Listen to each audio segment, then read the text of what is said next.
How Scientology destroyed it. Wait, what does Scientology have to do with skateboarding?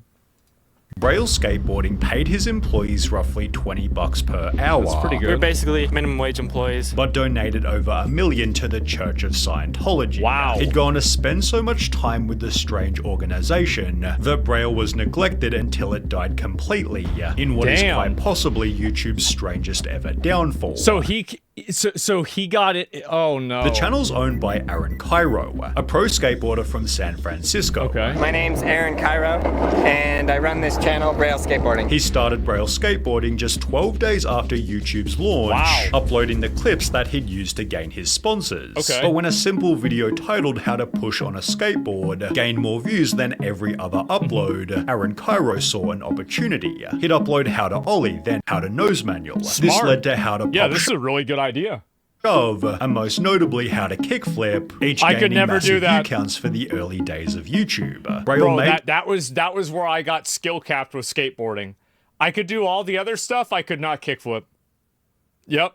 Tutorials on every possible trick, giving the channel purpose and an obvious direction to help everyone learn how to skateboard. The whole purpose of Braille Skateboarding to teach you guys to progress on your boards so you're having more fun on your boards. These videos carried the channel to over 200,000 subscribers, but as Aaron Cairo became more known, so did another completely unrelated video. I am a Scientologist, Aaron Skateboarder. My name is Aaron, I'm a skateboarder, and I'm also a Scientologist. During a vulnerable period in Aaron's life, Scientology offered him a free personality test. Oh boy. In just 1 hour, you can test the 10 key personality traits that determine your future success and happiness and figure out how to improve them. Guys, should I take a Scientology test? And on my personality test, my communication was really low. And then they suggested you should do a communication course. Aaron took the course and saw significant improvement. Wow. And it totally helped me communicate. Helped me a lot. And from that point forward, I just had this ability to communicate. It helped me a lot. Getting him hooked on the Church of Scientology. So then I did more courses from there and learned more. And he'd argue it helped him improve his skateboarding. The thing that happened before Scientology and after was I was learning tricks a lot easier. Things were just coming to me a lot easier with less effort. And that's the power of Xenu. Scientology gave him his career. And now I built an entire career on communicating. Yet all of his success could have easily been explained by simple repetition, practice, and week-on-week improvement. Between 2013 and 2014... Well, if he feels more confident in communicating, then it's working. Yeah, I mean, I feel like it kind of did work. If he thinks it worked, then it worked. He was uploading twice a day, every day, which guaranteed improvement regardless of Scientology. We now have 400,000 subscribers. Okay. Yeah. It's a pretty big deal. With the channel growing rapidly, Aaron hired Lance Silber, who also happened to be a Scientologist himself. Lance became Braille's main filmer and editor, as well as the channel's guinea pig who was learning how to skate. Videos of Aaron teaching Lance basic tricks did surprisingly well despite their simplicity. Yeah, that's nuts, man. Like 600K 9 years ago, 10 years ago, dude, these guys were huge. I never even heard of this before. As skaters could watch and learn something new themselves. This seemed to tell Aaron that he should hire more skaters, and would therefore introduce Gabe Cruz, who'd suggest a slightly unconventional upload, a game of skate but on Walmart boards. Aaron thought the video such a good idea. That is a great fucking idea. Would make him a joke amongst pro skaters. No, this is such a good idea. I think didn't Tony Hawk do something like this? Rather did the opposite, as everybody loved it. Yeah. They'd therefore do the same thing with mini boards and longboards. That's a really good idea. Turning it into a series yeah. called Stupid Skate, playing the game with crazy modified skateboards. There was a skateboard with suspension, one with 10 sets of trucks, and one you could ride on either side. It seemed the crazier the board, the more views they'd gain, leading things to I could see you could criticize this for being unsafe, right? Sure. But it's good clickbait, definitely. taken to the extreme. We're gonna make a new series and it's gonna be called Skate Everything. And we get random things and we attach skateboard trucks and wheels to it. Yeah, this and then is we a skate good on it. idea. They planned on putting wheels on random different items, Yeah. beginning with a skinny plank of wood, then upgrading to a sharp square of metal. However, by only the third episode, an Aaron iPad? was skating an iPad, which was simply too brutal for people not to click. I'm gonna feel so bad. It's so funny. This is so funny. to drill a hole in this Yeah, iPad. I want to make this video. It's all Lance's fault. Blame Lance. When the video attracted a whole new audience and gained 3 million views in under bro, this is great clickbait. a month, Aaron knew he'd found the perfect series. Absolutely. He'd repeat the idea with a MacBook, then a keyboard, then with a flat screen TV. When they ran out of electronics, they'd skate a full-size bedroom door, a surfboard, and a skate shoe, generating so much channel interest, they'd gain almost 600,000 subscribers over a 2-month period in 2016. It's a really good idea. It is. That's smart. You guys are the best, the absolute best. Because we just hit 3 million subscribers. In fact, Braille skateboarding became so popular, they'd build their own skate park called Braille Fucking House, awesome. which acted as their own personal filming studio. I found myself running an actual company, says Cairo, who had 3 full-time professionals running the video editing, merchandising, and finance departments. That's awesome. He'd also hire another 3 on-screen skaters, Fetty Potter, Carlos Lastra, and Nigel Jones. But this wasn't only where Braille's money went. Between 2015 and 2017, Aaron Cairo did 16 Oh no. He's leveling up. Scientology courses, many of which were incredibly expensive. The L10 Rundown, for example, has an estimated cost of roughly $72,000, and this doesn't include the L11 and L12, both of which Aaron completed at the same time. Additionally, Aaron completed something called OT3, which according to Reddit, the running tally to complete OT3 would be $278,000. I was going to say, why would people join a religion that's pay to win? But then I remembered history. So that's, I mean, I actually know it makes perfect sense to me. But still, like, this does seem like it's really pay to win, man. Like, oh God. Oh, wow. This ignores that he eventually went up to OT6, presumably costing even more, yet Aaron believed that all of this was worth it. An article on his training wrote, L10 was a particularly revelatory experience for him. The gains and abilities are so high, I could not even dream they would be available. Am I crazy for thinking that I don't care about this as long as the skateboarding channel is fun and it's not talking about Scientology? Like, I don't care that this guy's some weird, stupid Scientologist. It's the same thing as Tom Cruise. Like, Tom Cruise is a Scientology nutball or John Travolta. Dude, if they're going to be in a movie, I want to watch it because I think they're great actors. Like, I don't give a fuck about this. Like, yeah, you do this on your own free time. But, like, you know, if you're putting it, a guy got taken advantage of, yeah, that's fair. Yeah, that's just the way that I feel about it. And I'm just being honest about it. Like, I really just don't have... Like, this is his personal life, and I think it's weird. I think a lot of religious fundamentalism is weird. I think this is just another brand of being weird. I think Scientology is, you know, it's like a new religion, and so, like, people take it less seriously. But if Scientology was invented, you know, 2,000 years ago, I don't think people would really think it's that much different than Christianity or Islam or any of the other Abrahamic religions or other, like, ancient religions. I do. I think it'd be about the same. No, it's a scam? Yeah, but you want to know what my opinion is about the other religions? What do you think I think about that?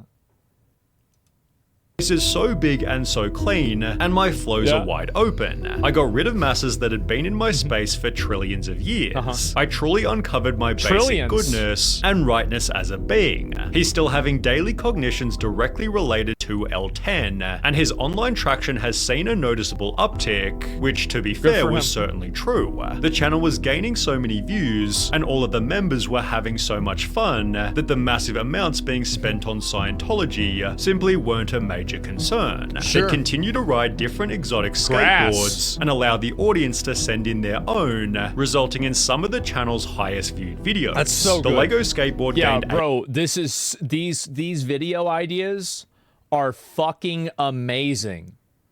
Like, honestly, like, this is making me want to join Scientology. Like, it had better start getting bad quick, because I'm almost sold. I'm about to order Dianetics right now. Like, this, yeah, this is working. 8 million views, the heaviest skateboards gained 11 million, whilst the glass board with glass wheels gained 28 million views. But the trend of wacky skateboards was slowly getting stale.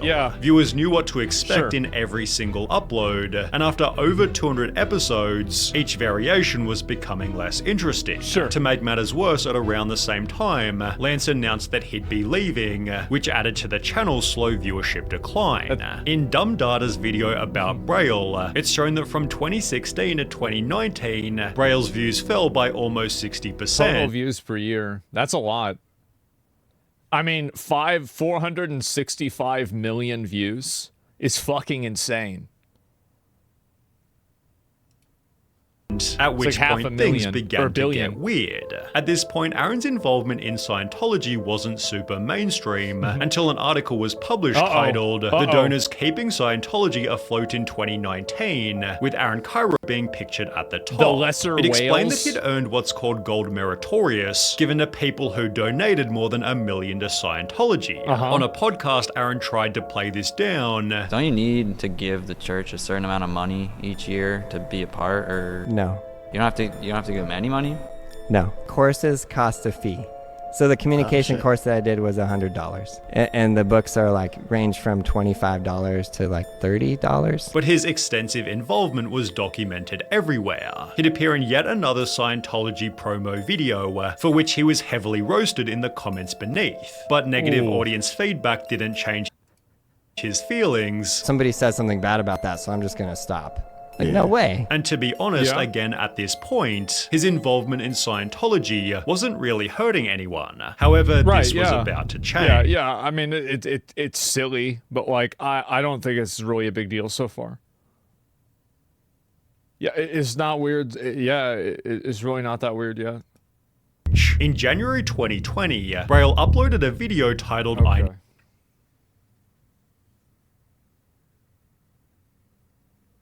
I gotta cancel the Amazon order now.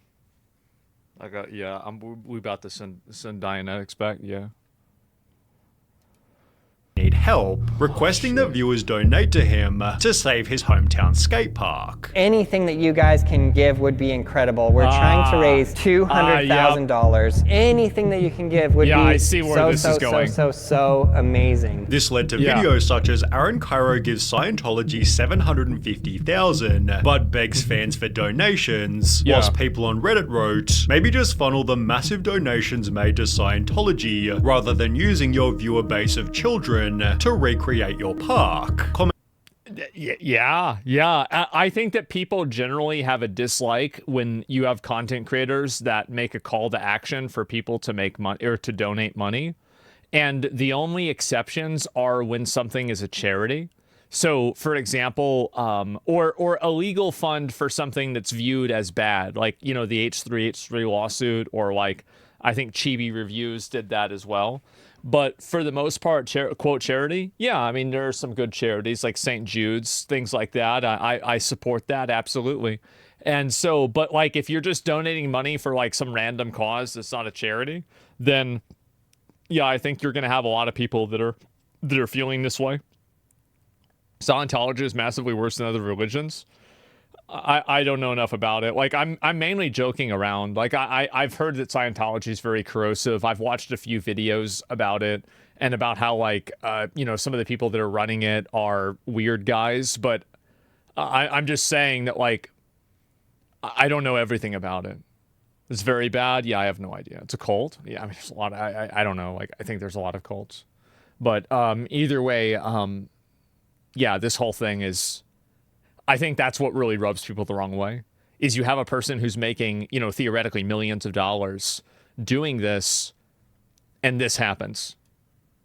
Read, did he have this much money when they had Carlos sleeping in the warehouse like a homeless person, leading people to make a realization? I heard that most of the profits of Braille go to donations to Scientology instead of to the skaters that make it what it is. The skaters were running all the brand deals whilst barely being paid. It's like, you want us to be the face saying, hey, buy this product, do this thing, and then like we gain nothing from the brand deal. Like, we have sponsors of our own as well. We have sponsors that... He's fucking right, man.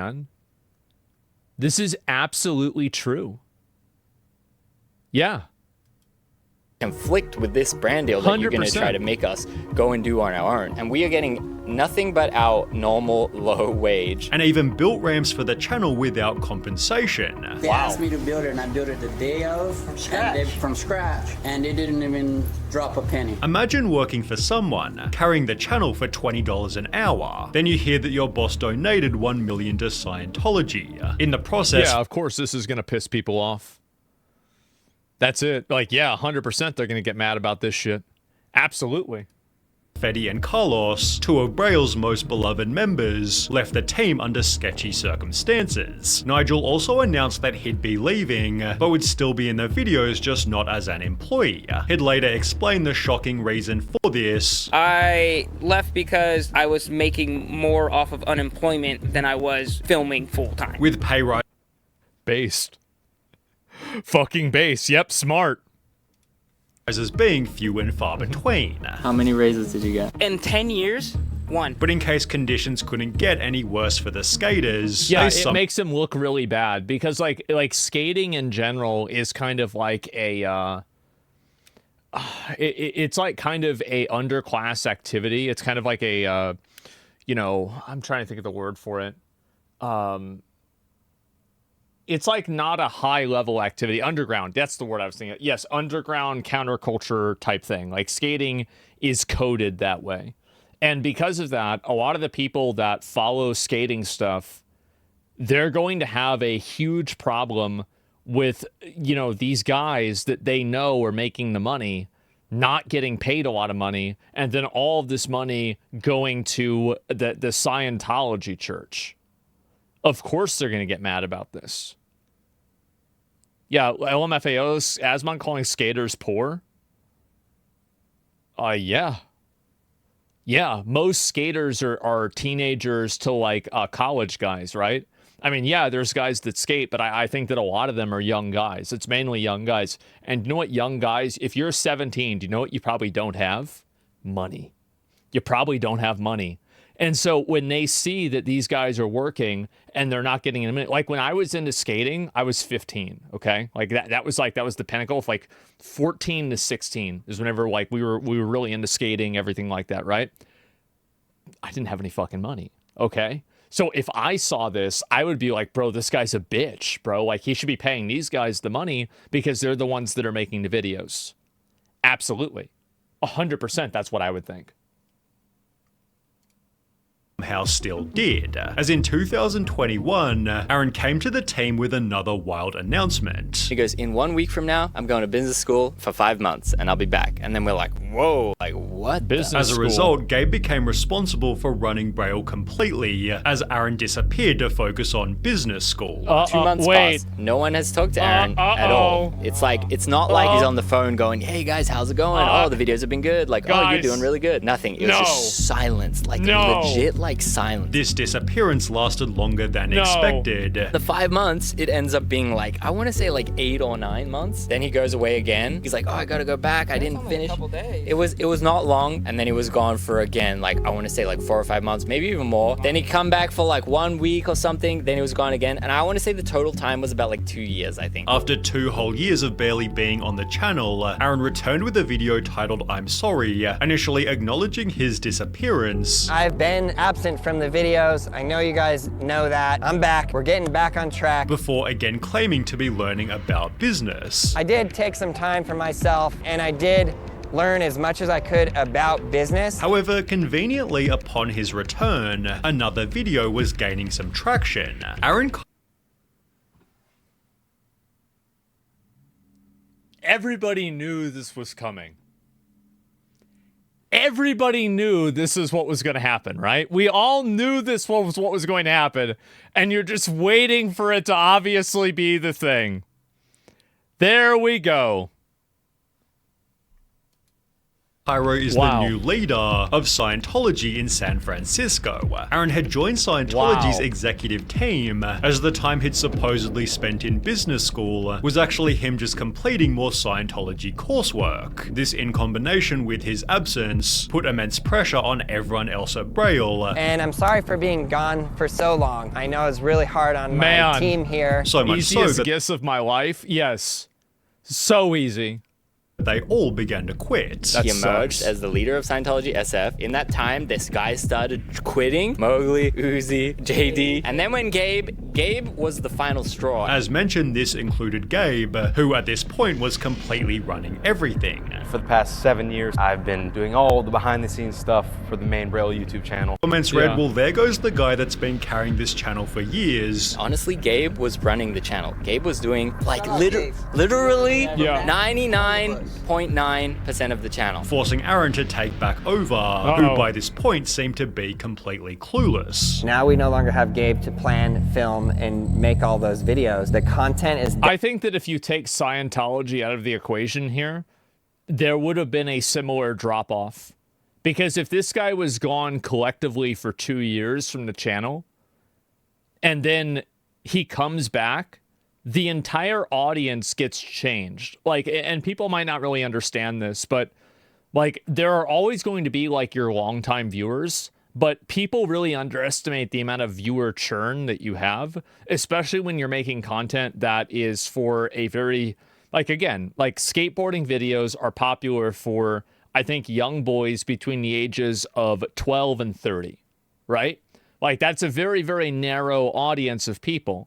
And so a lot of them grow out of it. Like for me, like I was into skating for 3 or 4 years, right?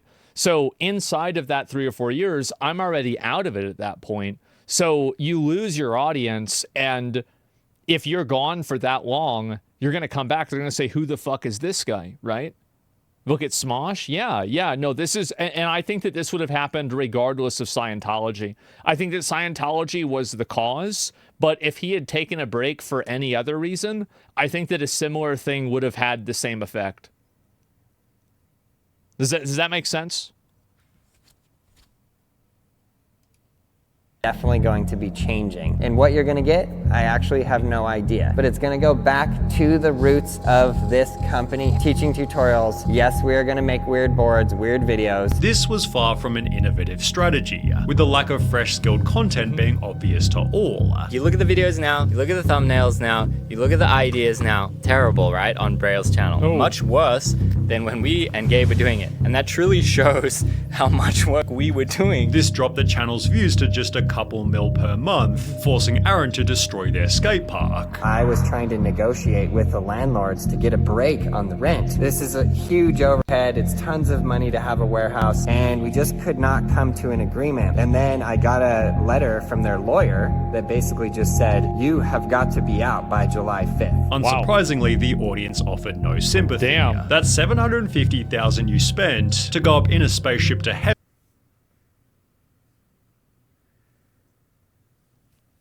Oh, God. Man. Yeah.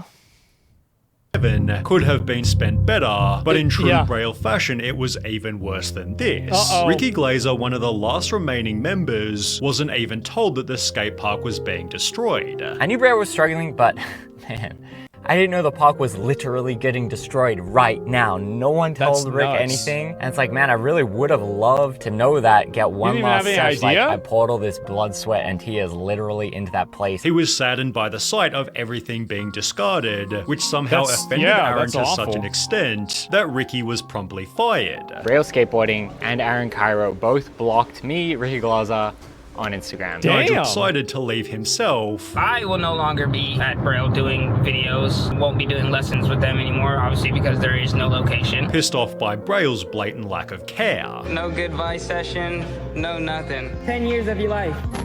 I haven't even gotten like a thank you for all of the years of dedicating myself to the channel. Aaron responded with a video of his own, claiming he tried to save the skate park. You guys must know that I did everything I could to save the Braille house. I literally took out a loan on my house. But with over 50,000 dislikes, because you spent. The thing is that, like, again, young guy, they're gonna see you spending this money on this bullshit fucking religion.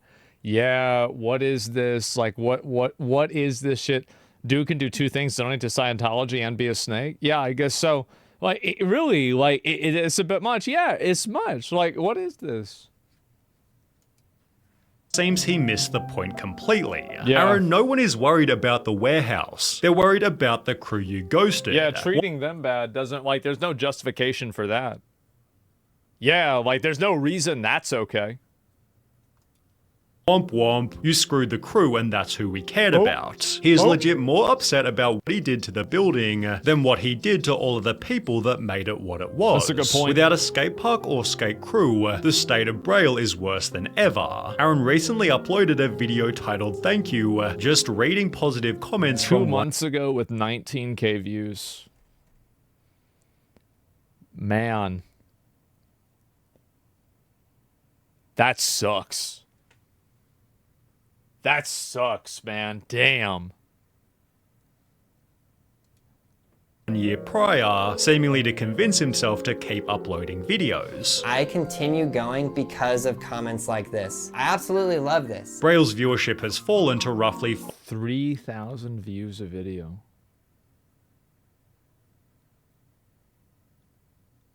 Man. 5K per upload. Every comment section is Please filled with stop negativity, uploading. which Aaron tries his hardest to defend himself against. Here's another part of it that I think does matter, and it might be kind of a black pill thing to say. He missed. But at this point, this is like a 40-something-year-old man.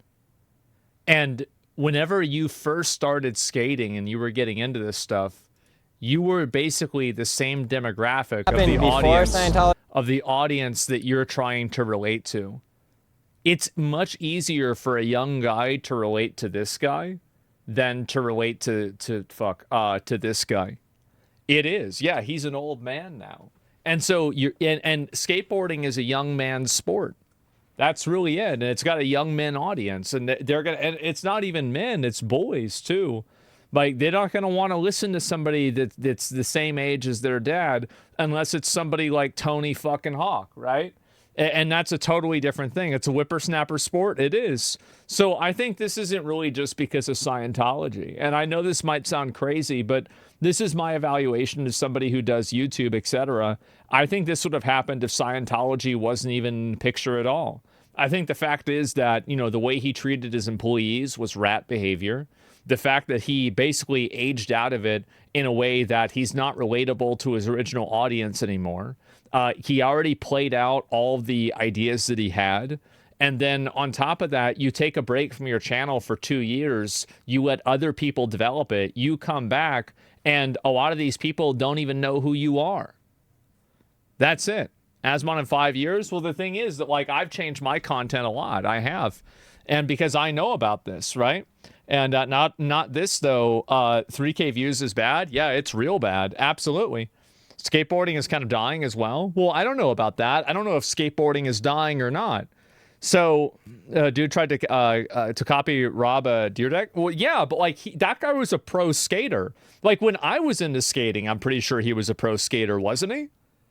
Like, I mean, this is going like way back into my memory. So I'm trying to remember whether this is true or not. But I believe he was. Yeah, right. Yeah, it was way like I was like this 20 years ago, something like that, right?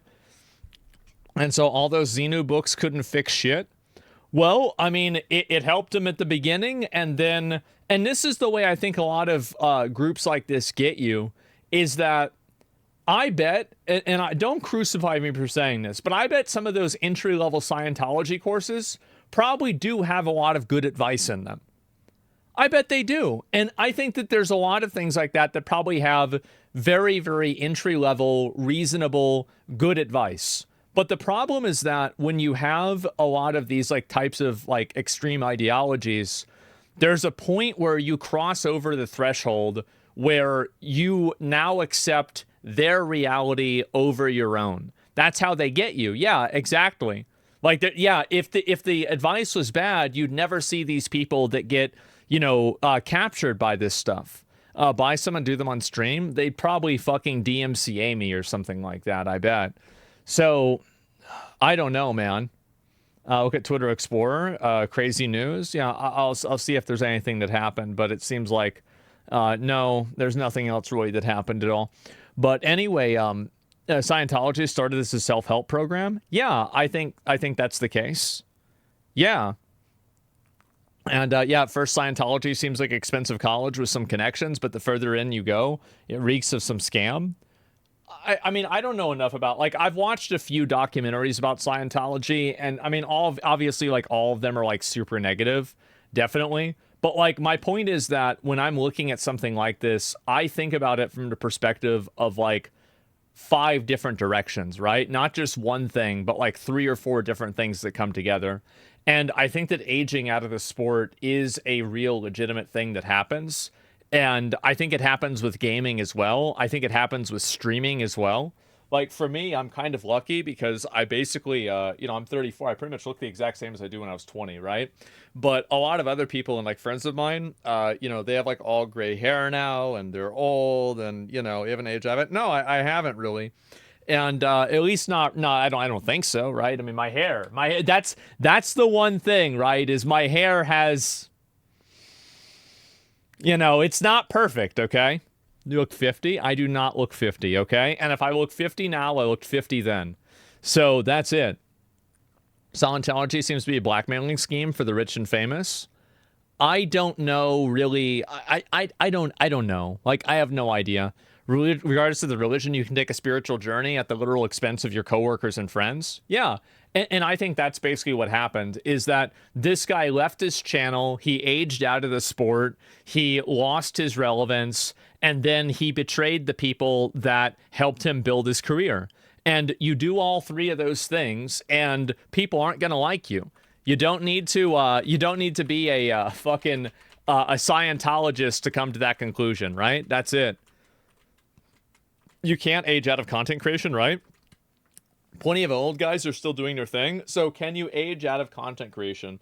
Personally, I think you absolutely can. I do. I think that you absolutely can age out of it. And I think that some streamers, like, especially like having like gray hair and stuff, I think that the audience for streaming is aging in a general sense. Like, and yeah, you guys are right. It is especially true with girls, okay? And we all know why. But I think even with guys, it's true, because you think about it like this, right? So if you're a young guy, if you're like, imagine yourself, think back to yourself when you were 17, right? Was it easy for you to relate to somebody that was 40? No, or 35? Absolutely not. It's a completely different life orientation. So, but you could relate to somebody that's like, maybe like, I don't know, even the difference between like 16 and 20 is huge. Like, it's massive. But like, if you're 20, you can relate to a guy that's 25 to 30. But like, it's going to be hard for you to relate to a guy that's 40. And so, and you guys know this is growing up, right? This is how it is. Yeah, it really is. And so when you become an older guy, it's harder for you to relate to people in the same way. Were there even streamers that old 20 years ago? No. The fact is that if you look at all streamers from back in the day, almost all of them were all young guys. And the reason why is because that's the audience. That's the audience. And people watch streamers for relatability. The future only young kids won't be watching. Yeah, and I think that that's how things have, like, in a big sense, things have aged up. But right now, whenever you see a lot of the really big guys and like the new streamers that are coming up, you want to know who they are? Queso, Kai, Jinxie, Aiden, all of these guys, young guys, much younger guys. That's a big difference. And I think it's the same thing. It's Youngblood. Yeah, exactly. Because that's where a lot of those audiences come in from, right?